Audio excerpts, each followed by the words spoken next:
My name is Tessa Keller. I'm a lieutenant general in the U.S. Army.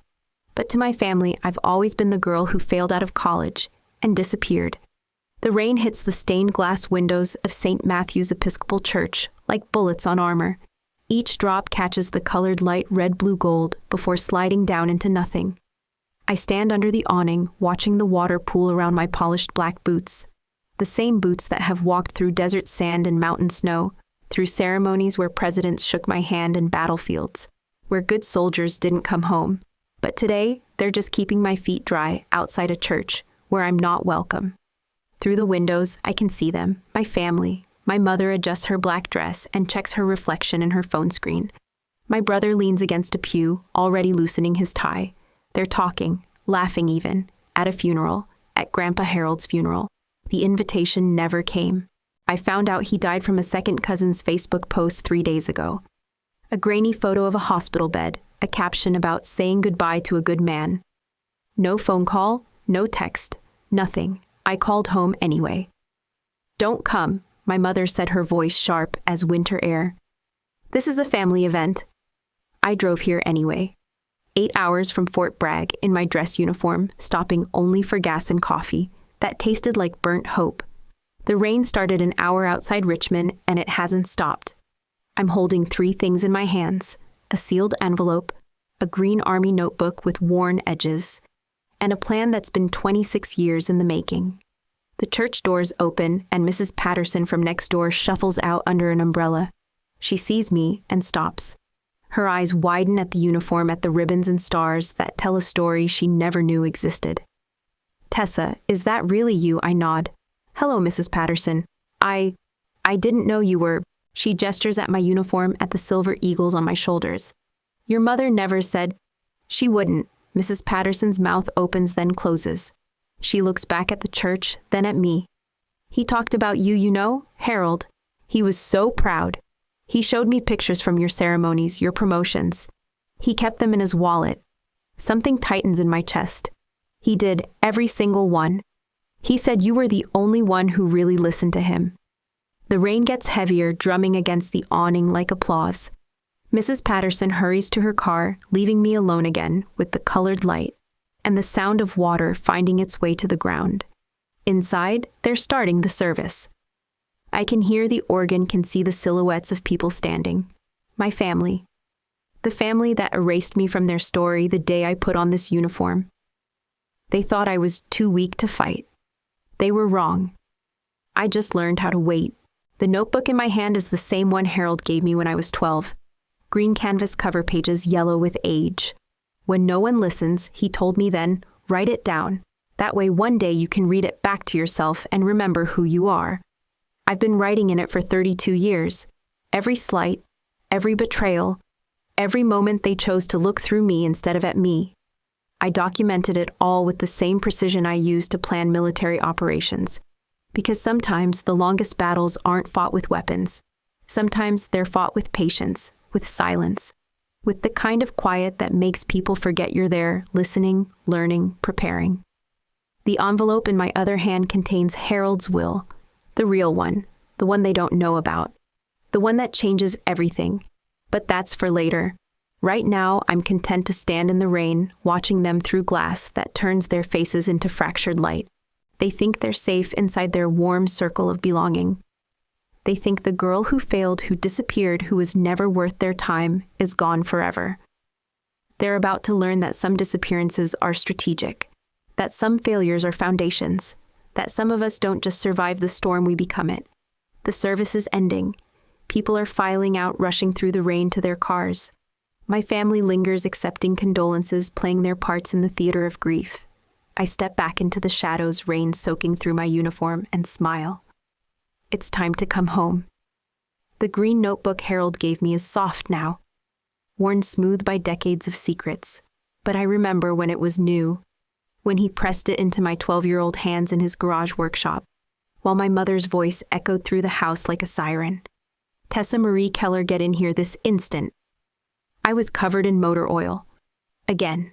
Harold had been teaching me how to change spark plugs on his old Chevy, and I'd been so focused on getting the gap just right that I'd forgotten about the white dress hanging in my closet. The one Mother had bought for the neighborhood barbecue, the one that cost more than Harold's weekly grocery budget. "She's learning something useful," Harold called back, not looking up from the engine. His hands were steady, sure. Everything about him was steady, sure. "Leave her be, Linda." My mother appeared in the doorway like a storm cloud in pearls. "She's ruining her clothes. And her hands."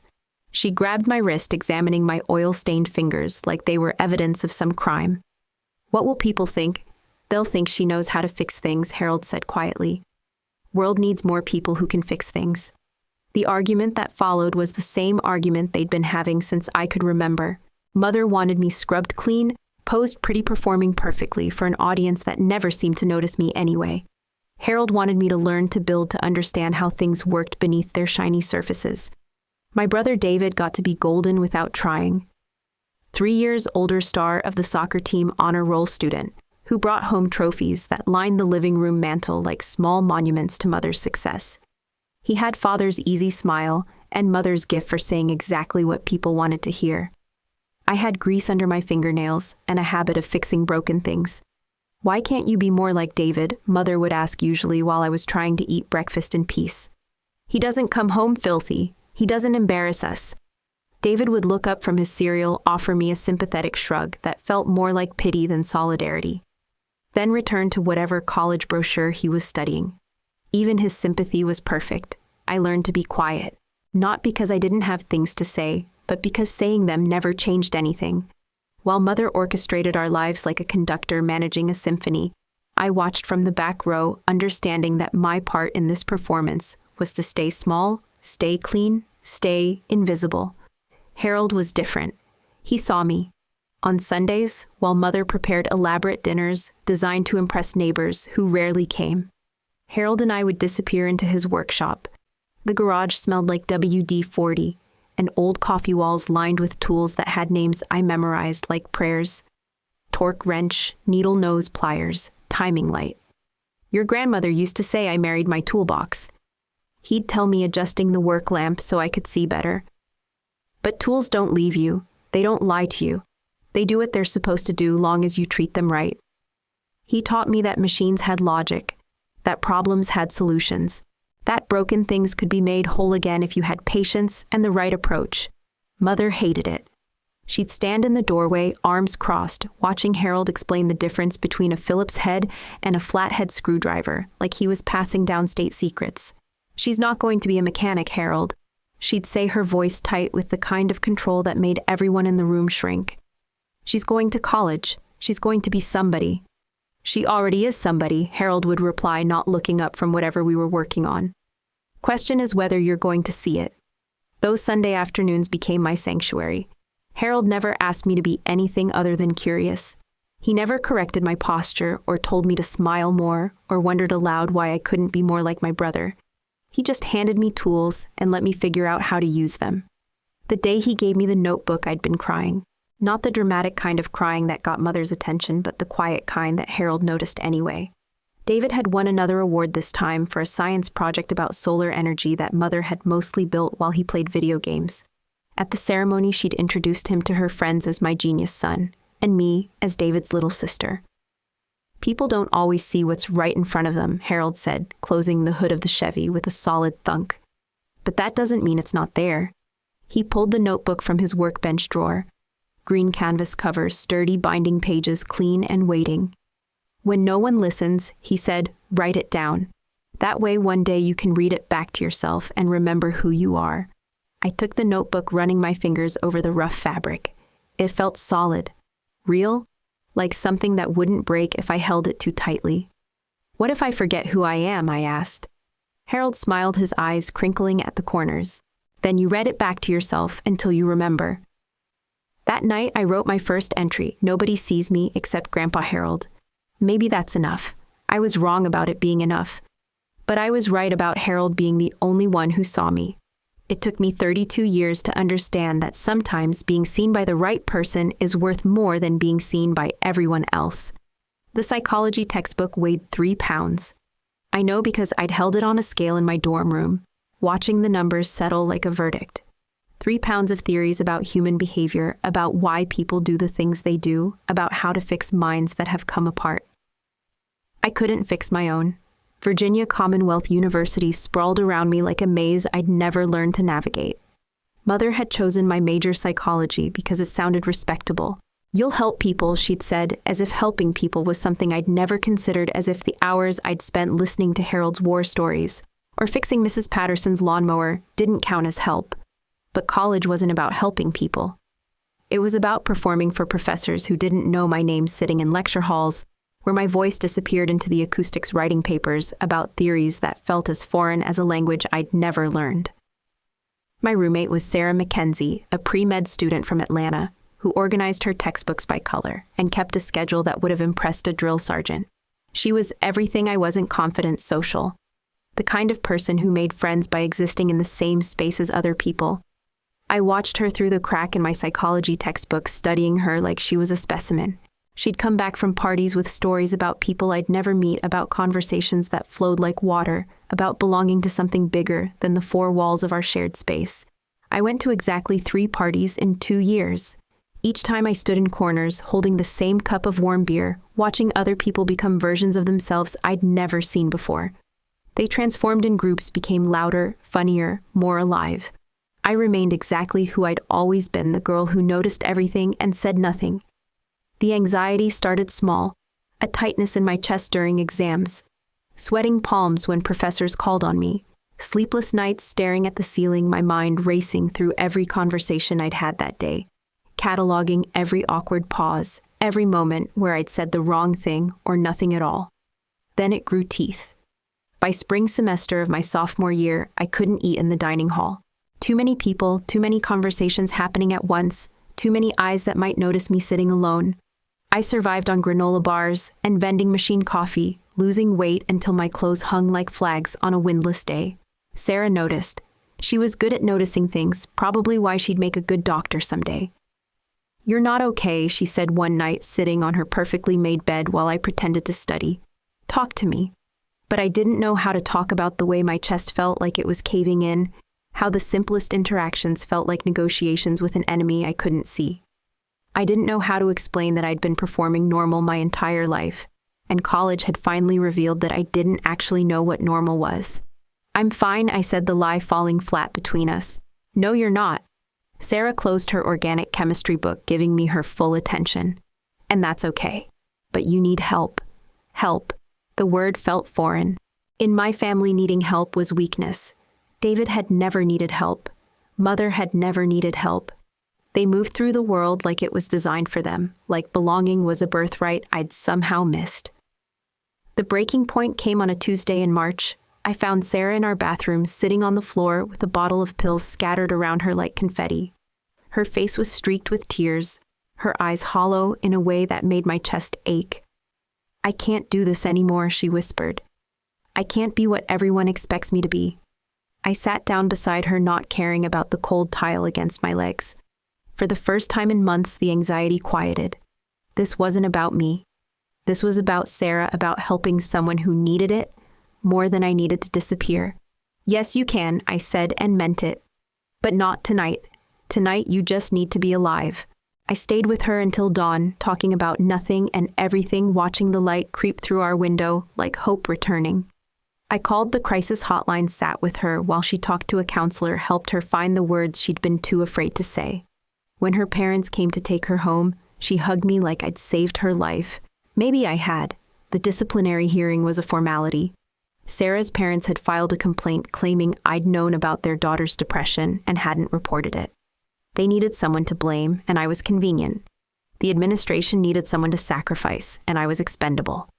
Failure to report a mental health crisis. The dean read from his file, not looking at me. Suspension pending review. I called home from the parking lot, my hands shaking as I dialed. "We warned you," Mother's voice was ice water. "We told you this would happen if you didn't focus. You're a disgrace." David got on the phone, his voice gentler, but no less final. "Maybe this is for the best, Tess. Maybe college isn't for you." Father said nothing. He never said anything. I hung up and sat in my car for an hour, watching other students walk past with their backpacks and their futures, their certainty that they belonged somewhere. Then I drove to Harold's house. He was in his workshop, as always, bent over an engine that had seen better days. When he saw my face, he set down his wrench and gave me his full attention. "They suspended me," I said, "for helping someone." Harold nodded slowly. "Your mother called. She's upset. She's embarrassed. She's afraid," Harold corrected. "But that's not your problem." I told him about Sarah, about the pills, about choosing to help instead of report. Harold listened without judgment, his calloused hands folded in his lap. "So what now?" he asked when I finished. I pulled out the green notebook, its cover worn soft by 2 years of college confessions. "I'm thinking about enlisting." Harold's eyes brightened. Army. He smiled, the first real smile I'd seen in weeks. "Some fights are worth picking, Tessa, especially when you're finally fighting for yourself." 1 week later, I walked into the recruitment office in Richmond, my college transcripts in one hand, my future in the other. I was done performing for people who would never see me. It was time to find out who I really was. The drill sergeant's voice cut through the South Carolina humidity like a blade through silk. "Private Keller." "You think this is summer camp?" I stood at attention, sweat pooling in my boots, my uniform already soaked through at 7 in the morning. Fort Jackson felt like the surface of the sun, but for the first time in years, I wasn't drowning in my own thoughts. "No, drill sergeant." "Then move like you mean it." Boot camp was brutal. 18 weeks of being broken down to nothing, then rebuilt into something that could function under pressure. My bunkmates cried themselves to sleep those first few nights. I wrote in Harold's notebook by flashlight, documenting everything the way fear tasted like copper, how exhaustion could become a kind of peace, the strange comfort of knowing exactly what was expected of me. The structure saved me. Wake up at 0500, physical training, chow, classes, drill, repeat. No guessing games, no hidden meanings, no performances for an audience that might or might not approve. Just clear instructions and measurable results. I excelled in logistics, while other soldiers struggled with supply chains and equipment manifests. I saw patterns, numbers that told stories, problems that had solutions if you approached them from the right angle. Harold's garage lessons translated perfectly. The Army was just a bigger machine that needed the right tools in the right places at the right time. "Keller's got ice in her veins," I heard Sergeant Martinez tell another instructor. "Doesn't panic, doesn't grandstand, just gets the job done." They started calling me the Quiet Flame. Not because I was loud or flashy, but because I burned steady. While other soldiers cracked under pressure, I found my center. While they shouted orders, I spoke softly and watched people lean in to listen. My family didn't come to graduation. Mother sent a card with a generic congratulations message. David texted a thumbs-up emoji. Father, as usual, said nothing. Harold drove 8 hours to watch me march across that stage in my dress blues. He sat in the front row, his old hands folded in his lap, tears streaming down his weathered face. After the ceremony, he hugged me like I'd just returned from war. "Your grandmother would be so proud," he whispered. "I'm so proud." That night I called home. Mother answered on the 4th ring. "How did it go?" she asked, her voice carefully neutral. "I graduated, top of my class in logistics." "That's nice, dear." "David got accepted to law school." "Of course he did." 5 years later, I applied for officer candidate school. The competition was fierce, hundreds of soldiers competing for a handful of spots. But I'd learned something important during those 5 years. Competence was quiet, and quiet competence was powerful. The acceptance letter arrived on a Tuesday. I was stationed at Fort Bragg, working in supply chain management when my commanding officer called me into his office. "Congratulations, Specialist Keller," Colonel Bradley said, handing me the envelope.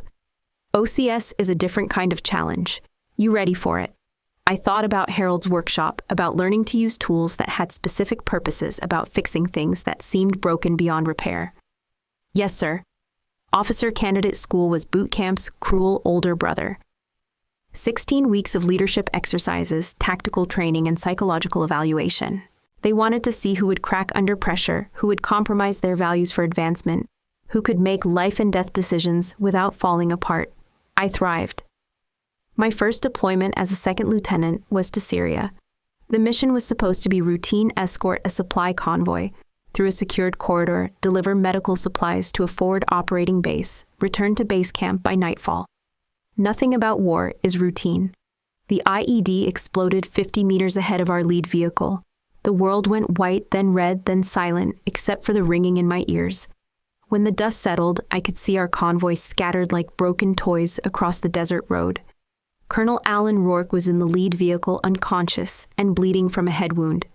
He'd been observing our logistics operation, evaluating our effectiveness under combat conditions. Now he was trapped in an overturned Humvee with insurgents closing in from the north. "We need to move," Sergeant Williams shouted over the gunfire. "Extraction is 10 minutes out." But 10 minutes might as well have been 10 hours. The insurgents had us pinned down, and Rourke wasn't going anywhere without help.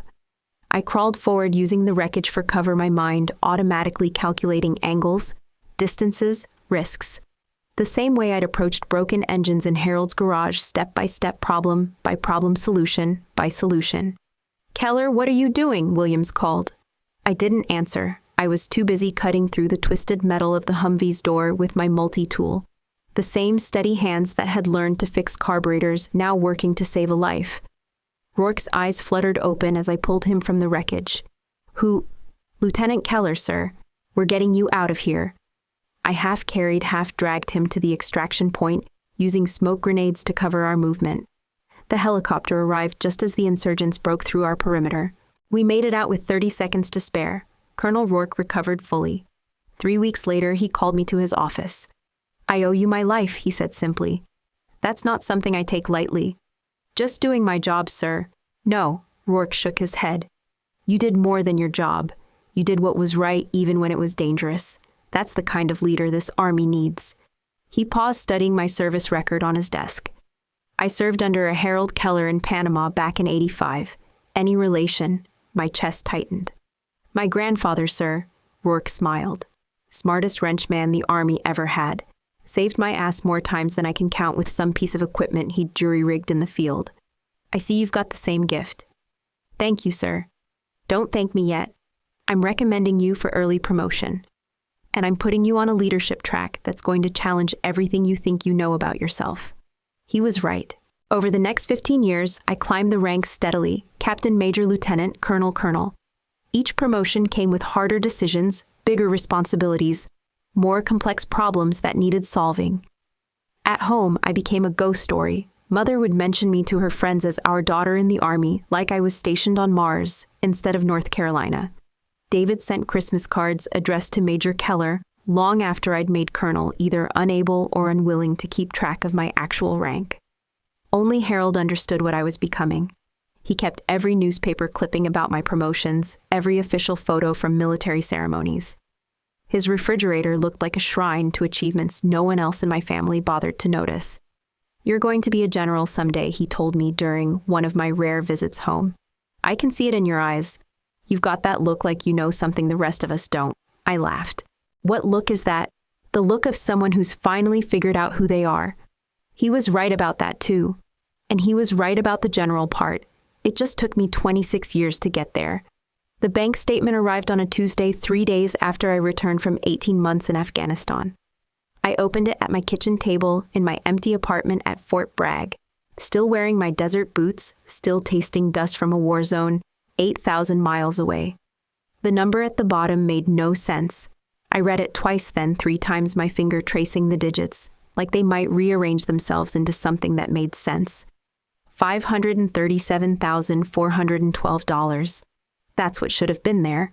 Rental income from the duplex I'd bought in Richmond, investment returns from the portfolio I'd built over 15 years of military service savings, accumulated from deployments, where there was nothing to spend money on except letters home that no one answered. Instead, $43,208. I sat in my kitchen chair, the same kitchen chair I'd eaten breakfast in before deploying, the same chair where I'd signed the power of attorney forms. My mother had mailed me for convenience while you're overseas. The same chair where I'd trusted people who'd never given me a reason to trust them. The phone rang 4 times before Mother answered. "Tessa, you're back. How is Ha? Where's my money?" Silence. Then, "I'm not sure what you mean." $500,000, Mother, from my accounts. Where is it?" Another pause, longer this time. I could hear her breathing, could picture her in the pristine kitchen of the house I'd helped pay for with my military salary. We took care of your finances while you were gone, she said, finally her voice taking on that careful tone she used when she was managing a crisis. David and I made some adjustments to maximize your returns. What kind of adjustments? Investment opportunities, real estate ventures, things you wouldn't understand. I opened the folder of bank statements I'd requested, spreading them across my kitchen table like evidence at a crime scene, which I was beginning to realize is exactly what they were. I want to see the paperwork. Tessa, honey, you just got back. You're tired. Why don't you?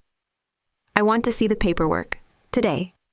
Mother's house looked exactly the same as it had when I left. Perfect landscaping, fresh paint. The kind of suburban paradise that existed to impress neighbors. David's BMW sat in the driveway next to Mother's new Mercedes. Both cars were less than a year old. They were waiting for me in the living room, sitting on the cream-colored sofa like defendants at a trial. Mother had prepared tea. David wore his lawyer face, calm, confident, slightly condescending. Before we start, Mother said, pouring herself a cup with steady hands, I want you to know that everything we did was legal. You signed the power of attorney. I sat across from them, my service record in one folder, my financial documents in another. Show me. David opened his briefcase with the theatrical precision he'd perfected in law school. The duplex needed major repairs, he said, pulling out a stack of papers. Foundation issues, roof replacement, plumbing overhaul. We took care of it. He handed me a contractor's estimate for $90,000. The letterhead looked official. The signature looked real. The company, according to my phone's quick internet search, had never existed. The rental income was inconsistent, Mother added. Tenants kept leaving. David found a property management company that could handle it more effectively. More papers, lease agreements that showed my rental income being deposited into an account I'd never opened. Management fees that consumed 60% of the revenue. Tenants I'd never heard of renting units that had been occupied by the same family for 8 years. And the investments, I asked. David's confidence flickered for just a moment. Market volatility, we moved your portfolio to more stable assets. Which assets? A business venture, Mother said quickly. David's law firm needed capital for expansion. We invested in his practice. It's much safer than the stock market. I looked at them, really looked at them for the first time in years. Mother's designer jewelry, David's custom suit, the new furniture, the updated electronics, the fresh paint on walls that had been perfectly fine when I left. They'd robbed me, systematically, methodically, with forged documents and fabricated emergencies. They'd stolen 18 months of my life savings while I was getting shot at in the desert protecting freedoms they'd used to commit felonies. You stole from me, I said quietly. We managed your money, David corrected. We made decisions you weren't here to make. We took care of it better than you ever could, Mother added, her voice sharp with the kind of authority she'd wielded over me my entire childhood. You're not even around. You disappear for months at a time expecting other people to handle your responsibilities. I closed the folders, stood up, walked to the window and looked out at the perfect neighborhood where perfect families lived, perfect lies. How much did you take? We didn't take anything, Mother said. We invested it. We managed it. How much? David cleared his throat. The total redirected funds amount to approximately $493,000. But as we explained, those funds were used for legitimate expenses and investments that will benefit you in the long. I turned around. They were both watching me, waiting for the explosion, waiting for me to scream, to threaten to call the police, waiting for me to react the way the old Tessa would have reacted, with tears, with pleading, with the desperate need for their approval. Instead, I smiled. I see. Mother frowned. You see what? I see exactly what you did. The forged signatures, the fake companies, the redirected deposits. I see all of it. David shifted in his seat. Tessa, if you're implying, I'm not implying anything. I'm stating facts. I picked up my folders. Facts I've been documenting for a very long time. I walked to the door, then turned back. I had the signatures, the transfers, the emails, but I waited, because sometimes silence is the sharpest weapon. I left them sitting in their perfect living room, surrounded by furniture bought with my stolen money, confusion, replacing confidence on their faces. They thought they were playing chess. They had no idea I'd been playing war. The Facebook notification pinged while I was reviewing supply requisitions at my desk at Fort Bragg. Lieutenant General's office corner window view of the parade ground, where young soldiers learned to march in formation. I'd been promoted 6 months earlier, the ceremony attended by dignitaries and fellow officers, but not by family. The notification was from my second cousin Rebecca, someone I hadn't spoken to since I was 12. Her profile picture showed her at a beach somewhere, sunglasses and a wide smile. The kind of life that looked simple from the outside. The post was 3 sentences long. Saying goodbye to a good man today. Uncle Harold fought hard but lost his battle with cancer. He's with Grandma Rose now. The words blurred together. I read them again slower this time, as if changing the speed might change the meaning. Harold was dead. My phone felt heavy in my hands as I scrolled through the comments. Neighbors expressing sympathy. Old army buddies sharing memories. Family members I barely recognized posting heart emojis and promises to keep him in their prayers. No one had called me. I sat in my office for 20 minutes, staring at the post, watching the comments multiply. Rebecca had tagged several family members, Mother David, aunts and uncles I saw only at Christmas. But not me. In their digital mourning, I didn't exist. I dialed Mother's number with fingers that felt disconnected from my body. Tessa. She sounded surprised, like she'd forgotten I had her phone number. When did he die? A pause. Yesterday evening. It was peaceful. He just went to sleep. Why didn't you call me? Another pause, longer this time. I could hear voices in the background, the sound of people gathering of a house preparing for grief. We've been busy with arrangements, Mother said finally. There's a lot to coordinate. When's the funeral? Thursday, but Tessa, I'll be there. Don't come. The words hit like a physical blow. I stood up from my desk, walking to the window, watching soldiers move across the parade ground in perfect formation. Excuse me. This is a family event. Mother's voice was cold, controlled. Harold wouldn't want you to disrupt it. He was my grandfather. He was my father. And I'm telling you not to come. The line went dead.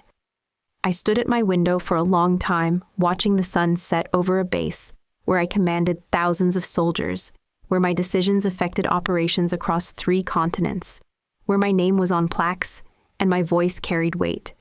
But I couldn't attend my grandfather's funeral. That night, I drove to Harold's house. I still had the key he'd given me years ago when I'd made colonel, and he'd insisted I should have somewhere to come home to. The house was dark, empty, filled with the kind of silence that settles over places where life has recently ended. His workshop was exactly as he'd left it.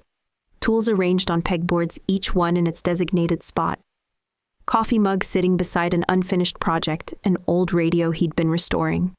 The smell of WD-40 and sawdust, the smell of every Sunday afternoon from my childhood. I found what I was looking for in his desk drawer, a manila envelope with my name written across the front in Harold's careful handwriting.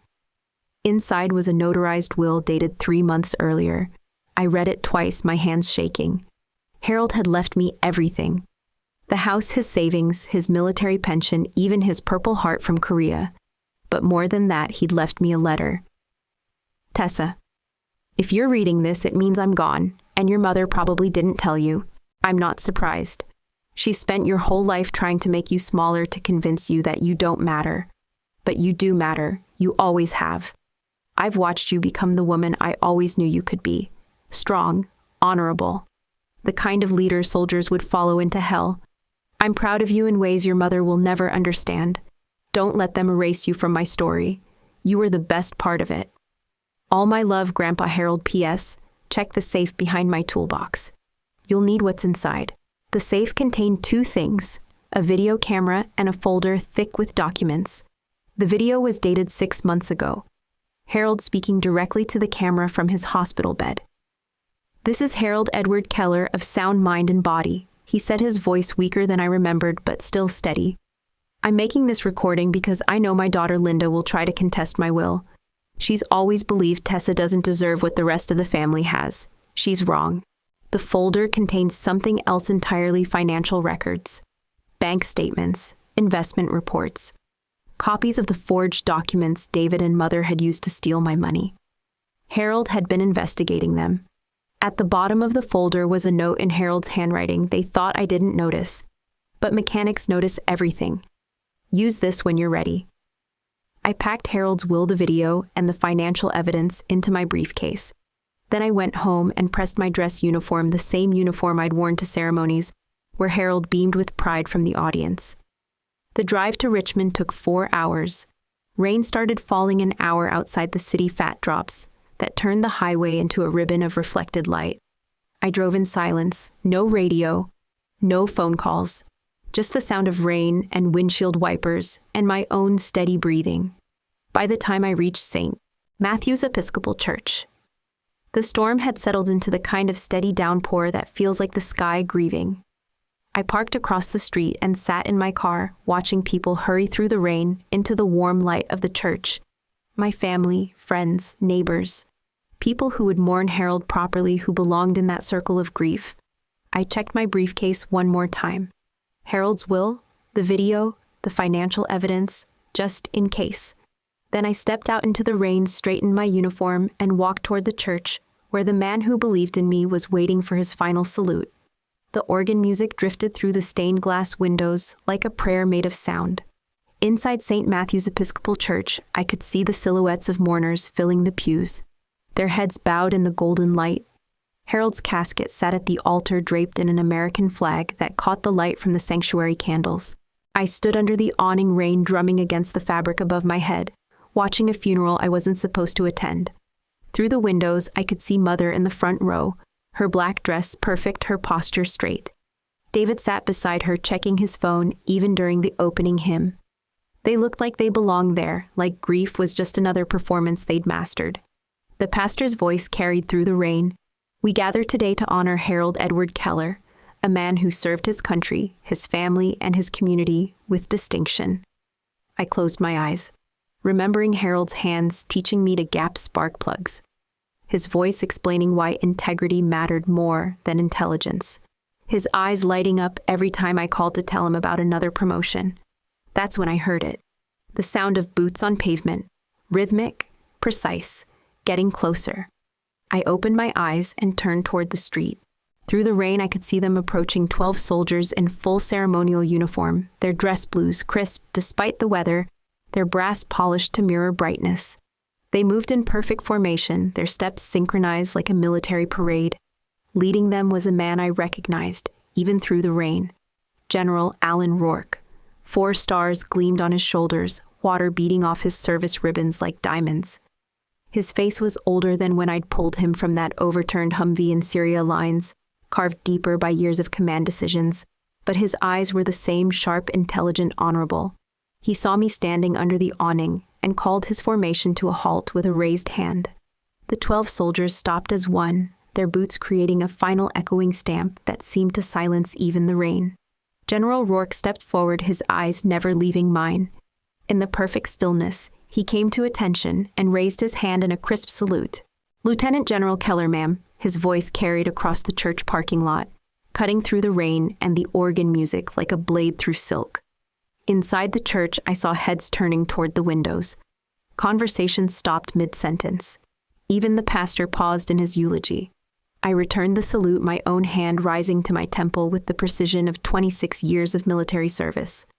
We held the position for 3 heartbeats, 2 generals acknowledging each other in the rain while my family watched from behind stained glass. "I come today not just for you," General Rourke continued, his voice formal but warm, "but to honor the man who raised you and once taught me the meaning of honor in a motor pool in Panama." The church had gone completely silent. Through the windows, I could see every face turned toward us. Mother's mouth was open. David had dropped his phone. The pastor stood frozen at the pulpit, his prepared words forgotten. Harold Keller was the smartest wrenchman the Army ever had.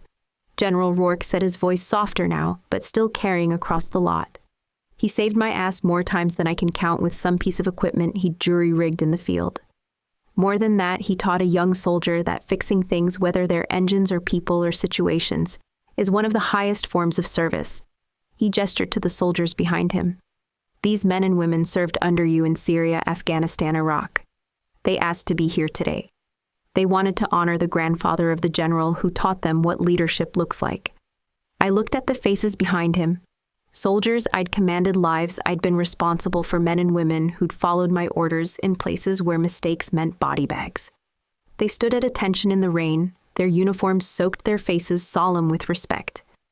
"Permission to enter the church, ma'am," General Rourke asked. I nodded, not trusting my voice. The formation moved past me toward the church entrance, their boots echoing off the wet pavement. General Rourke fell into step beside me, his presence solid and reassuring. "He talked about you, you know," he said quietly as we walked. "Every time I saw him at veterans events, proudest grandfather in Virginia, he carried pictures of your promotion ceremonies in his wallet, showed them to anyone who'd listen." My chest tightened. "He never told me you knew each other. Harold was modest about a lot of things, but not about you. Never about you." We reached the church doors. Inside, I could see my family's faces turned toward us, shock, confusion, something that might have been fear flickering across Mother's features. The entire congregation had twisted in their pews to watch our approach. I straightened my shoulders, adjusted my uniform jacket, and walked through the doors I'd been told not to enter. The soldiers filed in behind us, taking positions along the back wall with military precision. Every eye in the church was on us. Every mouth had gone silent. I didn't speak. I didn't need to. Sometimes presence is the most powerful statement you can make, and sometimes the people who erased you from their story have to watch you write your own ending. The pastor had barely finished his closing prayer when a woman in a charcoal gray suit stood up from the third pew. I recognized her immediately. Natalie Ruiz, the military lawyer who'd helped me navigate the legal complexities of overseas deployments and power of attorney documents. The same lawyer who'd been quietly working on Harold's behalf for the past 3 months. She carried a leather briefcase and moved with the kind of confidence that comes from knowing exactly what you're about to do and why it matters. The congregation watched her approach the front of the church, confusion rippling through the sanctuary like a stone dropped in still water. "Excuse me," Natalie said, her voice clear and professional. "Before we adjourn, there's a legal matter that needs to be addressed." Mother's face went white. She gripped the edge of the pew in front of her, her knuckles sharp against her skin.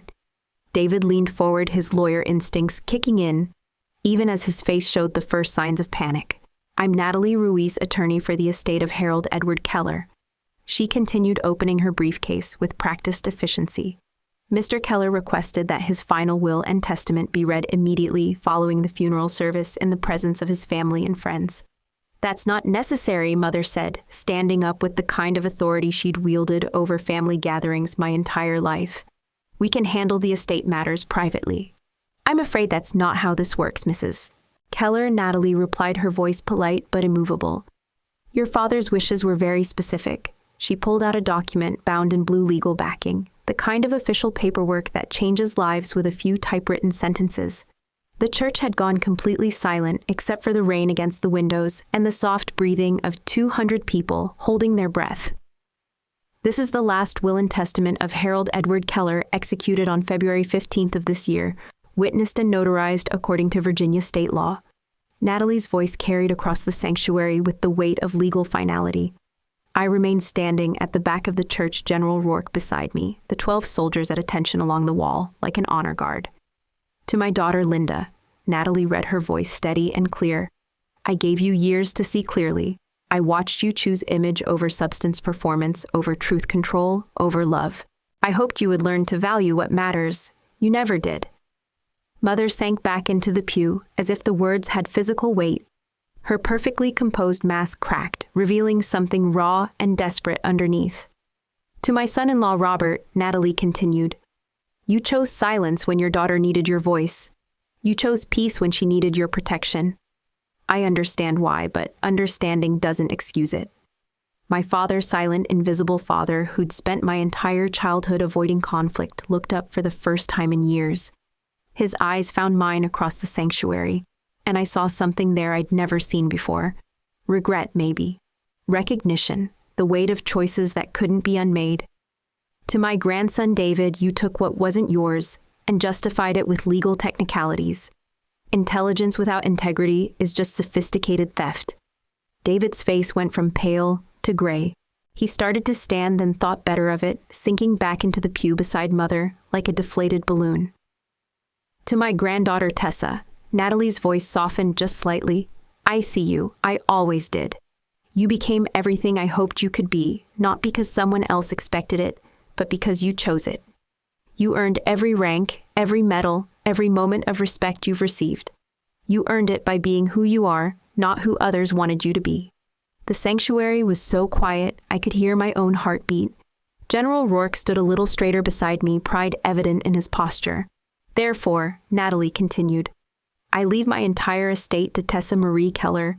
This includes my home at 847 Maple Street, all personal belongings, my military medals and commendations, my savings and investment accounts, and the trust fund established for my granddaughter's future. The total value of this estate is approximately $875,000. Mother shot to her feet. That's impossible. I'm the executor. I have power of attorney. This will is invalid. Actually, Mrs. Keller, Natalie said, with the kind of calm that comes from being absolutely right, this will was contested. You filed an objection claiming undue influence and mental incapacity. The probate court heard your case 3 weeks ago. She pulled another document from her briefcase. You lost. The will stands as written. It's final. Mother's mouth opened and closed like a fish gasping for air. David stood up, his lawyer training finally kicking in. Will appeal. There are grounds for beaten. No. Natalie interrupted. There aren't. The judge was very clear. Your father was of sound mind when he executed this will. He had every right to dispose of his property as he saw fit. The estate belongs to Lieutenant General Keller. Father, my quiet, invisible father, opened his mouth as if to speak. For a moment, I thought he might finally say something, might finally choose a side after 44 years of neutral silence. But then he lowered his eyes and said nothing. Not because he didn't care, but because he was 26 years too late. The silence in the church stretched like a held breath. 200 people watching a family come apart at the seams, watching justice, served cold in a sanctuary built for forgiveness. I didn't speak. I didn't need to. Harold's voice had spoken for both of us. The photo appeared on Twitter 3 hours after Harold's funeral ended. Someone in the congregation, probably Mrs. Patterson from next door, who'd always been handy with her phone camera, had captured the moment through the church window. There I was, standing in the rain in my dress uniform, returning General Rourke's salute, while 12 soldiers stood at attention behind us. The lighting was perfect, almost cinematic, the gray sky, the golden glow from the church windows, the sharp lines of military precision against the chaos of the storm. The caption was simple: 4-star generals saluting female officer in the rain at funeral in Richmond, VA. Anyone know the story? By midnight, it had been retweeted 47,000 times. I found out about it the next morning when my aide, Captain Jennifer Walsh, knocked on my office door at Fort Bragg with an expression I'd never seen before, somewhere between awe and concern. Ma'am, you might want to see this, she said, handing me her tablet. The photo had jumped from Twitter to Facebook to Instagram to Reddit. The comments section looked like a battlefield. Some people praised the image, calling it powerful and moving, speculating about my service record, sharing their own stories about military families and complicated relationships. Others questioned everything. Was it staged? Why was a general saluting someone at a funeral? What was the real story? A few had already figured out who I was. My promotion ceremonies were public record, my name attached to various military operations that had made the news over the years. Someone had found a photo of me receiving the Bronze Star and posted it side by side with the funeral image. Same woman, they wrote. Lieutenant General Tessa Keller, decorated combat veteran. The speculation grew from there. Military bloggers picked up the story. Local news stations in Richmond started asking questions. Someone tracked down Mrs. Patterson, who gave a rambling interview about Harold and that sweet girl who used to fix his car, and how nobody in the family ever appreciated her. My phone started ringing, reporters wanting statements, morning show producers offering interviews, publishers suggesting book deals. The kind of attention I'd spent my entire military career avoiding. I answered none of them. Captain Walsh fielded the calls with military efficiency. Lieutenant General Keller has no comment and will not be giving interviews at this time. Repeat as necessary. The story had legs, though. By the end of the week, it had been picked up by CNN and Fox News, each spinning it to fit their preferred narratives about military service, family dysfunction, and women in combat roles. The photo became a meme, a symbol, a Rorschach test for people's feelings about duty and honor and the complications of family love. I watched it all from the quiet of my office filing reports, and managing logistics operations that spanned 3 continents. The same work I'd been doing before I became an internet sensation, the same decisions that affected real lives in real places. Far from the comment sections and cable news debates. The messages were different, though. They came through official channels, my military email, my office phone letters addressed to Lieutenant General Keller, Fort Bragg. Not interview requests or media inquiries, but something else entirely. Veterans sharing their own stories about family rejection. Military spouses talking about the cost of service on relationships. Young soldiers asking for advice about navigating complicated home situations. Most I read and filed away. Some I forwarded to appropriate support services. A few I answered personally, brief notes, acknowledging their service, thanking them for their courage, reminding them that showing up is sometimes the hardest and most important thing you can do. But one message was different. It came through my personal email, an address only a handful of people had from someone who signed themselves simply SM. Lieutenant General Keller, I saw the photo. I don't know your story, but I know mine. 3 years ago, I was Sarah Mackenzie, your college roommate. I was the girl you saved in a bathroom with pills scattered around me like confetti. I never thanked you properly for that night, for sitting with me until dawn, for choosing to help instead of report. I've been following your career from a distance. Every promotion, every ceremony, every moment where you stood still and stood proud. You made space for people like me to survive, to get help, to become something other than our worst moments. I'm Dr. Sarah Mackenzie now. Emergency medicine. I saved lives because you saved mine first. I just wanted you to know that. I wanted you to know that the girl who didn't speak much in college taught me that sometimes the most powerful thing you can do is simply show up. Thank you for standing still and standing proud. The world needs more people like you. With gratitude, SM. I read the message 3 times, then closed my laptop and walked to my window. Outside, young soldiers were drilling on the parade ground, learning the precise movements that would carry them through ceremonies and conflicts, through moments when standing straight meant everything. The internet could speculate all it wanted. Some stories were worth more than the telling. Harold's house sat empty for 3 months while I figured out what to do with it. The lawyers had transferred the deed, the bank accounts had been consolidated, and the media attention had finally died down to a manageable hum. But the house itself remained frozen in time. Harold's coffee mug still sitting beside his unfinished radio, his tools arranged exactly as he'd left them, waiting for a purpose I couldn't name. The idea came to me on a Sunday morning in November. I was walking through downtown Richmond past the homeless shelter, where a line of people waited in the cold for breakfast. Most were men, but scattered throughout the line were women who carried themselves with a particular kind of careful attention, the way soldiers learned to scan for threats, to position themselves near exits, to trust no one completely. I recognized the posture because I'd lived it. Different circumstances, same vigilance.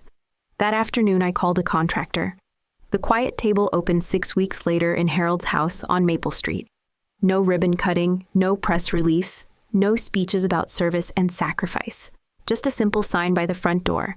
Breakfast served daily, 6-9 a.m. All welcome.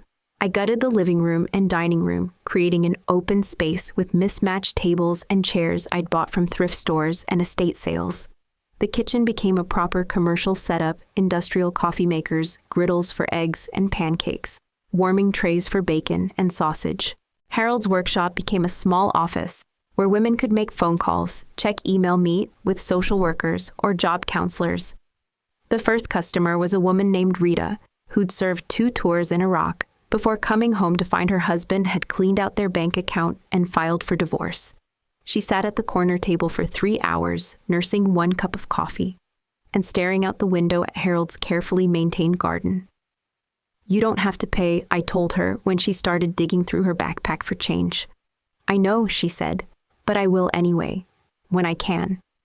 Word spread quietly through the networks that exist below the surface of polite society. Veterans organizations, homeless shelters, the kind of social workers who actually give a damn. Women started showing up, some in groups, some alone, all carrying the particular kind of exhaustion that comes from fighting wars, both overseas and at home. I worked the kitchen every morning, arriving at 5 a.m. to start the coffee and prep the food. No uniform, no rank insignia, just flannel shirts and jeans, and the kind of work boots that could handle standing for hours on concrete floors. Most of the women didn't know who I was at first. I was just the lady who made decent scrambled eggs and never asked questions about where they'd slept or when they'd last eaten.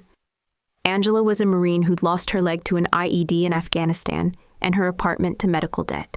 She came in every Tuesday and Thursday, always ordering the same thing, black coffee and wheat toast dry.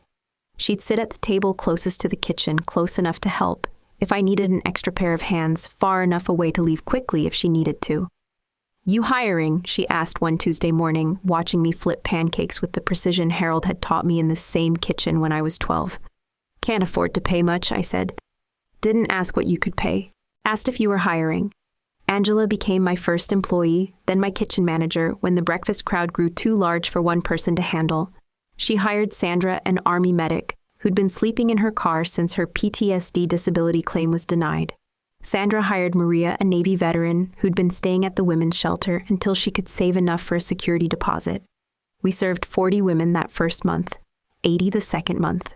By spring, we were feeding over 200 women a week, and the wait list for the transitional housing program we'd started in Harold's basement was 3 months long. The reporters came, of course. Local news stations wanting to do feel-good stories about the decorated general who'd opened a homeless shelter. I declined every interview, referred them to Angela, who had a gift for explaining the work without exploiting the people we served. "It's not about charity," Angela would tell them. "It's about dignity, about having a place where you can sit down and eat breakfast without someone asking for your life story or demanding you perform gratitude." One morning in late spring, I was refilling coffee cups when a woman I'd never seen before touched my arm. She was young, maybe 25, with the kind of careful posture that suggested recent trauma. "You don't say much," she whispered, her voice barely audible over the breakfast conversations around us. "But you show up. That's rare." I looked at her, really looked at her, and saw myself at 18, at 22, at every age when I'd needed someone to see me and found only silence. "Every morning," I said. She smiled, the first real smile I'd seen from her in the 3 weeks she'd been coming in. "I know. That's why it matters." I went back to pouring coffee, but something had shifted. Not in the room, not in the work, but in me. The girl who'd fixed engines in Harold's garage, who'd learned that broken things could be made whole again with patience and the right tools, had finally found the purpose all that training had been preparing her for. Some battles are fought with weapons. Others are fought with eggs and coffee and the radical act of showing up day after day for people the world has decided don't matter. Harold would have understood. He'd always been good at fixing things. The letter arrived on a Tuesday morning in June, mixed in with the usual mail for the quiet table donation checks from local churches, thank you notes from women who'd moved on to permanent housing, invoices for coffee, and industrial-sized containers of pancake mix. I almost missed it, this small envelope with my name written in handwriting that looked like it belonged to someone learning to write all over again. The return address stopped me cold. Robert Keller, my father. I set it aside while I finished the morning prep, starting the coffee makers and laying out plates for the breakfast crowd that would arrive in an hour. Angela was already in the kitchen, her prosthetic leg clicking against the tile floor as she moved between the griddles and the prep stations with military efficiency. "You okay, boss?" she asked, noticing me staring at the envelope like it might explode. "Fine," I said, which was what I always said when I wasn't fine. It was a habit I'd learned from Harold: soldiers don't complain, they adapt. But Angela had been a Marine. She recognized evasion when she heard it. "Uh-huh," she said, not buying it for a second. "Take 5. I've got this." I walked to Harold's old workshop, now my office, and sat at the desk where he'd taught me to organize tools and think through problems step by step. The letter felt heavier than it should have, like the paper was made of something denser than wood pulp and ink. I opened it carefully, unfolding a single sheet of notebook paper covered in shaky handwriting that took me a moment to decipher. Father's handwriting had always been precise, the controlled script of an accountant who'd spent 40 years making numbers line up in perfect columns. This looked like it had been written by someone whose hands couldn't quite hold steady. "Dear Tessa, I don't know if you'll read this. I wouldn't blame you if you threw it away. But I had to try. I should have said something that day at the funeral. When that general saluted you and everyone could see what you'd become, I should have stood up and told them all that I was proud. That I'd always been proud even when I was too much of a coward to say it. Your mother, she has strong opinions about how things should be. She always has. I learned early that it was easier to stay quiet than to fight battles I couldn't win. But my silence cost you. It cost us. I watched you grow up feeling invisible in your own house. I watched you leave for college, then the army, and I never told you that every night I worried about you. Every promotion, every deployment, I cut out the newspaper articles and kept them in my desk drawer. Your mother thought I'd thrown them away. I never did. I see it now what I should have seen then. You were never the problem. You were the best of us, and we were too blind to recognize it. I know I don't deserve forgiveness. I know 44 years of silence can't be erased with one letter. But I hope someday. I hope one day you'll see me too. Really see me the way you saw Harold. The way he saw you. I'm proud of you, Tessa. I always have been. Your father, Robert.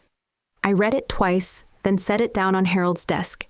The breakfast crowd was arriving. I could hear Angela greeting the regulars, the sound of chairs scraping against the floor. The comfortable murmur of women who'd found a place where they belonged. The letter sat there like an unexploded grenade while I helped serve breakfast. Patricia, the former Air Force mechanic who'd been sleeping in her truck for 3 months. Jennifer, the Navy corpsman who'd lost her security clearance and her career to PTSD. Rita, still nursing her coffee and staring out the window, but now working part-time at a veterinary clinic and saving for her own apartment. Women who'd been erased by systems that promised to care for them. Women who'd been made invisible by families, by bureaucracies, by a society that thanked them for their service, and then forgot they existed.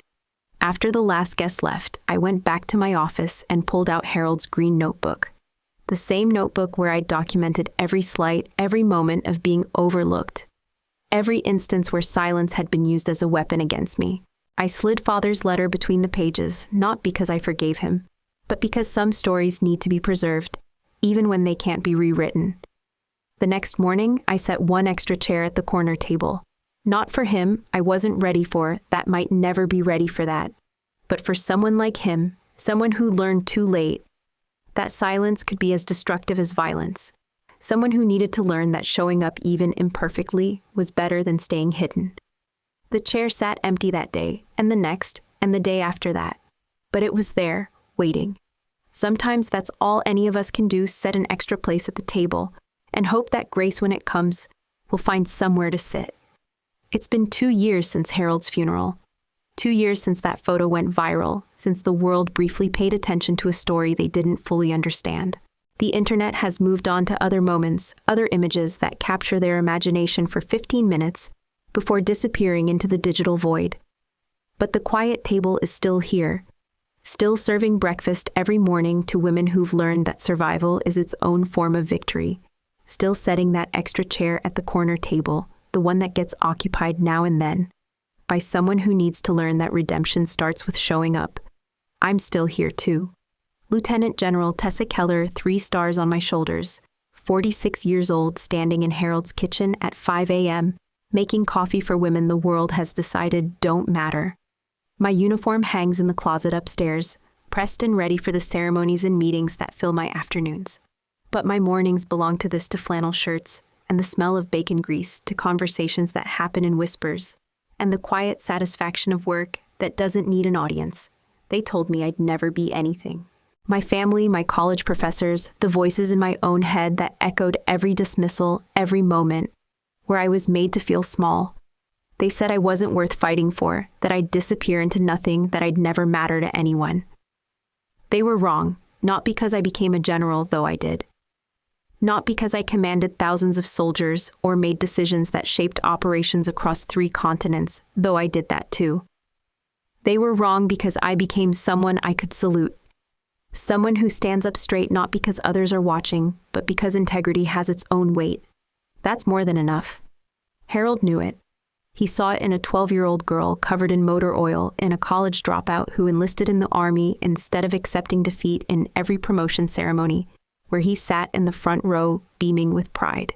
He saw it before I did, and he left me everything I needed to see it too.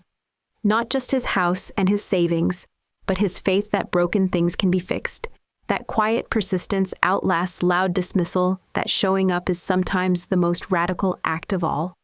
Sarah Mackenzie saw it too, in a bathroom filled with scattered pills, and the kind of despair that makes 19-year-olds think death is easier than living. She's Dr. Sarah Mackenzie, now saving lives in emergency rooms, because someone sat with her until dawn and chose help over protocol. The women who come to the quiet table see it in each other, in Angela's steady hands on the griddle, in Rita's slow smile, as she counts tips from her veterinary clinic job, in Sandra's patient voice as she helps someone navigate the VA disability system that failed her too. We see each other, really see each other. In a world that's very good at making people invisible, we've created a space where being seen doesn't require performance, where belonging doesn't depend on being perfect. If you're listening to this, if you've ever been pushed out, erased, made to feel like less than you are, I want you to do something simple. Comment, "I'm still here." That's all, just that. Because showing up means you won. You won every time you got out of bed when depression told you to stay down.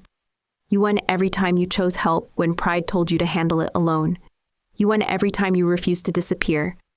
Even when disappearing felt like the only option, you're still here. That's not nothing. That's everything.